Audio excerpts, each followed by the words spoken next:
The City of Johannesburg officials have provided an update on Wednesday's underground explosion that have confirmed that it was indeed a gas explosion. However, they're yet to determine the line that caused the explosion. We're joined now by eNCA reporter Heidi Giokos for more. Heidi, good afternoon to you and thank you so much for joining us. Just listening in, I think this particular point, which was as a question that you had led with regards to what the cause of the explosion was. They made it emphatically clear that this was an accident and not necessarily any other nefarious or foul play. Yes, certainly. I think it's critical to understand that the City of Johannesburg has indeed confirmed that this indeed was a gas explosion. What we saw happening on Tuesday, literally 48 hours ago, we do understand that it was indeed a gas explosion. We are not entirely sure exactly whether or not, which gas pipeline it was.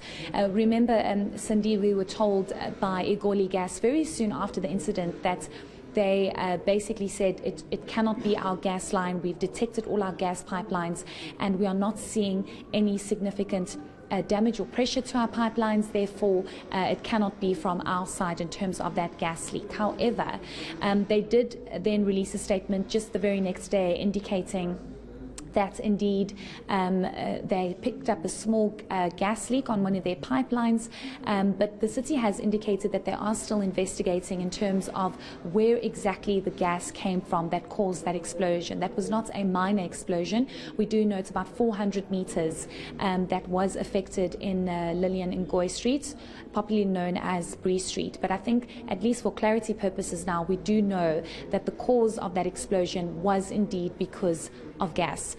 The city has again indicated that this has nothing to do with illegal mining or zama-zamas, but definitely has to do with a gas leak. Whether or not the aging infrastructure and the lack of maintenance in the city exacerbated this explosion, they are still determining that, and they're obviously continuing with their investigations. We do know that they have sent down technology such as drones to really ascertain what is going on underneath there, and they would have been able to pick up if there was any sort of activity such as illegal mining happening underground from that drone footage, but they are not picking any of that up. All they are picking is obviously the damage that has been caused by this gas leak, and they are now trying to locate which gas pipeline caused this explosion. Also, what came up, Heidi, were the concern around the residents who still live in the precinct or around Bree Street or Lillian Ngoyi Street, as it's officially known. The multidisciplinary technical team saying that the buildings are stacked up high enough and they are not in immediate danger to either collapse and that the road itself is likely to fold in rather than what we can anticipate another explosion or secondary explosion. Is this what you read from the briefing as well? Yes, so I think it was critical to figure out whether or not there's a possibility of any secondary explosion at this point. And we have been told by the city that that is not the case. So they are, of course, trying to continue with their assessment. What we have been told is that there has been serious structural damage on the corner of Loveday and Bree Street, Lillian and Ngoyi Street, and they've basically asked people to stay far away from this area as possible. They even told the media to stay far away as possible, because what we do know is that from the outside it might look like the buildings are structurally sound, but obviously you have to think about what's happening underneath there. And just given what we saw from that explosion, it's obviously of great concern to think about what could possibly happen underneath there from that explosion. I just quickly want to go to my notes because there was something significant that was said by one of the officials here. We do know that 9 additional manholes have been identified for further inspection and investigation to figure out the gas in the area. We do know that buildings and their structures are all deep down, 4 meters deep and 3 meters wide. Some of the side walls have started collapsing because of this explosion. That is specifically around Loveday and Bree Street. But we have been told that the rest of the buildings are safe. We're also told that one of the traffic lights, because of the impact of the explosion, basically blew up. So they are, of course, trying to figure out where it's safe and where it is not safe. And I think this this shot that my colleague Teddy is currently showing you, things are really going about as per normal in the city. I mean, traffic is flowing. There was a bit of panic that there would be serious traffic congestion because of the fact that Bree Street, which is one of the main arteries in the city of Johannesburg, a really busy and central street to economic activity, to activity of getting to and from work, getting to and from home. Things seem to be flowing rather smoothly. So the city is trying to get measures in place to ensure that all is running smoothly. But, Cindy, I must emphasize that it's going to take a very long time for Bree Street to be sorted out and to be fixed, given the serious infrastructure damage that has been caused. As much as we do know officially now that it was indeed a gas explosion that caused that explosion, we don't know where the gas is coming from, if there is further risk, what kind of gas it was, where it came from. So the city still has extensive work to do to try and get to the bottom of that, but also to try and sort out that Bree Street, because this morning Teddy and I managed to actually go deep down into that street, and it really is something out of a movie. You can't believe the infrastructure damage that has been caused there. So it's going to probably take some serious time to sort that out, especially because of how deep that damage is. Yes, but there was a sense of urgency from the city manager, Floyd Brink, saying that they are going to ensure that there are boots on the tower and all hands on deck to ensure that construction starts as soon as they've detected where the source of this gas explosion emanated from. But as you're saying, that it is going to be quite a while.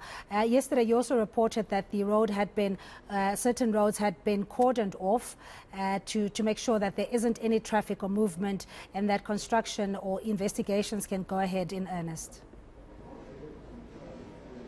Yes, certainly. It's not just parts of Bree Street, so it's about a 400-meter stretch, but it's also the roads, parallel to Bree Street. So it's not just Bree Street that is affected. For example, Loveday Street is also affected. There are a number of streets that have been cornered off because you actually just do not know how sound those roads adjacent to Bree Street are. You cannot have heavy vehicles in that area, and as much as the city has a need to sort this out as soon as possible, you cannot rush this. It's not something that can be done quickly. It's not a quick fix.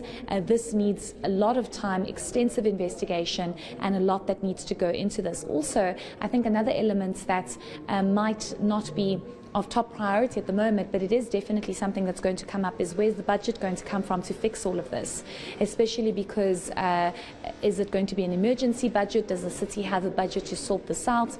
Where is this money actually going to come from? So there's a lot that still needs to be sorted out before we can even give a timeline of when exactly this is going to be sorted out. But yes, there is a sense of urgency, especially from the city manager and city officials.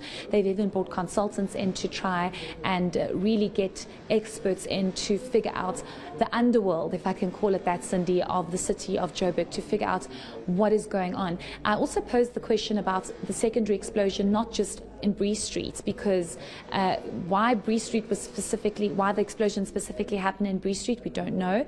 But it seems as though for now they are not too worried about that. Yeah, okay, just before we let you go, Heidi, very briefly, there was also the concern about the missing child. While you and I talk about, of course, the infrastructure and the necessary resources, there is at least one family who's lost a loved one, and over 40 or so others in hospital. What was the response from the city manager and the team? So there's a lot of confusion around the reports around a missing child. The city says they have not received any information with regards to any missing child.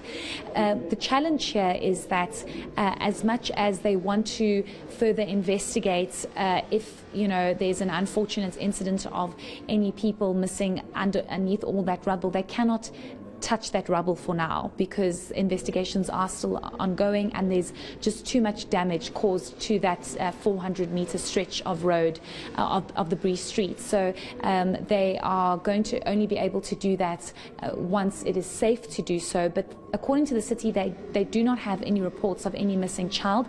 What we have been told is that only 3 people still remain in hospital in terms of being treated. We do know that a number of others, over 40, also have been released from hospital. So that is some good news. I just want to make sure I've got the exact number right. Yes, 3 people still remain in hospital after the Joburg explosion, and 45 people have since been discharged. So that is some good news that people have been discharged and on their way to better health after that explosion. So 3 people still remain in hospital. In terms of that missing child, the city says they have not received any reports. Nobody's come forward to say we are missing a child after that explosion.